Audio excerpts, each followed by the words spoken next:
I've been asked to talk about my experience of being a leader and becoming a leadership position. As you may have noticed, I'm the only panelist who is a female here, and three others are male. In fact, this may be an anomaly where a female is included in a panel where leaders are called upon to speak. It's not surprising.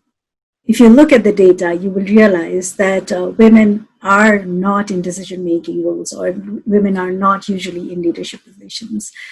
In 2020, according to a Catalyst report, 40% of human resource directors are women. Only 17% are CEOs and 16% are CIOs, chief information officers. Usually decision-making positions and critical positions are left to male. It was not by fluke that I have come up in the leadership positions. You just heard that Neeva told us how I am involved in Toastmasters as well as in Zonta, and in both places I have been holding leadership positions. Of course, Zonta is an organization which is mainly of women for women. We believe in making the world a better place for empowering women, and hence it is not surprising that a female is there in a leadership position. We are doing a lot of work, like the speaker just before me talked about the leadership of doing community services. We also find a lot of joy in supporting the community of like-minded professionals from diverse countries and cultures. Zonta itself stands for women's rights. So we do advocate for equality, education, and right now we are also advocating for ending child marriage, and we have always been advocating for ending gender-based violence. Now, besides that, the one area or the one organization that I got into to invest in myself, my title, if you notice, is investing on oneself. The reason females or women or girls are not usually in leadership positions are we are so engrossed in doing our job, and we're really not so much interested in developing the skills that the first speaker today talked about, the skills that we require to be in leadership position. And it doesn't come like the earlier speakers also said, leaders are not really born, leaders can be made. And that is exactly what I try to do. I try to make myself a leader.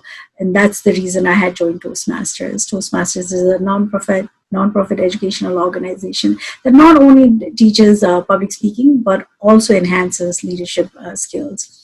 So I joined Toastmasters in 2010 when I had been a journalist for a long time and I wanted to change my profession and had started running my agencies. As pointed out, I have run an advertising agency before, and I was also in a title position in other organization where I was a director for an alternative energy company called Compound. But I was not really being a good leader. So I really needed to enhance that skill about being a leader, to be able to lead my team, to do what we wanted to do, to be able to lead the team to accomplish the goals that we had set out to achieve. So that is the reason I joined Toastmasters. In the many years that I've been there, I have been able to climb up the rung and have been able to reach the position of the division director now. But it was not easy. What I've realized is, yes, to become a good leader, you need to have very good, effective communication. You need to be an effective communicator. You need to lead by example. You cannot just not understand what the work that you are doing. You need to first be the person who understands the work the most. You may not be an expert in that, but you need to gain the knowledge regarding whatever work that you have gotten into. And there'll be a lot of ups and downs in life. There'll be a lot of ups and downs at work too. So the only way you can lead your team is if you are optimistic. If you're not optimistic, your team will not be able to have that positive attitude towards what you are trying to do. That's why as a leader, you really need to be optimistic. And that's another thing that I learned. And another characteristic of a leader that I learned well at Toastmasters is you need to be open-minded. There'll be members in your team who will be from various diverse community. They have come from different backgrounds. They've had different upbringings. They've had different past experiences that make them different, and they may be experts in their area. So you need to be really open-minded and understand that they may know things better than you do. So you, as a leader, really need to have that open-mindedness. You cannot trust whatever your ideas are on your team. And as everybody has been saying, as a leader, one needs to demonstrate integrity. I realize that I, as a person, am better as a democratic leader. Of course, as the situation goes, you have to have different kind of leadership style. But I work best when my team knows their job best. When you have a team that has the best knowledge about what they're supposed to do, then you will have half the job done. When you choose your team, do not look for people who have less idea than you, somebody that you can boss over. No. What you need to look for are people who know this better than you do. Otherwise, you could have done the job.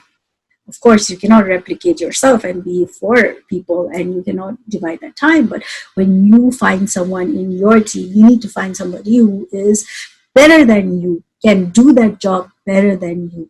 So if you have your team who has a good idea about what they're going to be doing, then you can be a democratic leader where you consult everybody for decision making. You let them lead also, because you don't have to be the leader only. You need to motivate them to participate. You need to let them collaborate, communicate, and that way what happens is you will be able to achieve a lot in a limited time. Of course, as I said earlier, as a leader, you need to be very flexible. Sometimes you may need to be a bureaucratic kind of leader, authoritative, innovative, somebody who sets a pace, who affiliates with everybody in the team. You may need to be a coach, or you might need to be very altruistic also.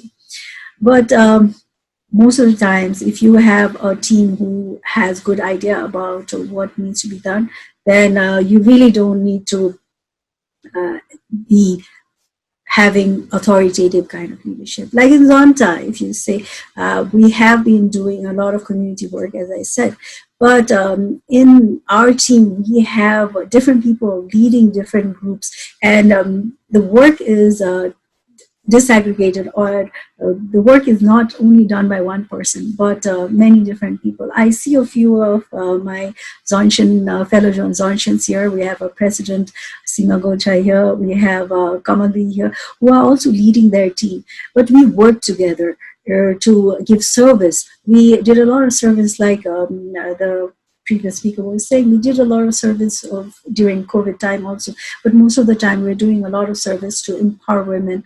So when you come together, when you have that kind of democratic kind of thought, then you really are able to lead the team. Now you might wonder how I got this all this vision, and I must go back again to reiterate that I learned this by becoming a Toastmaster over the 10 years.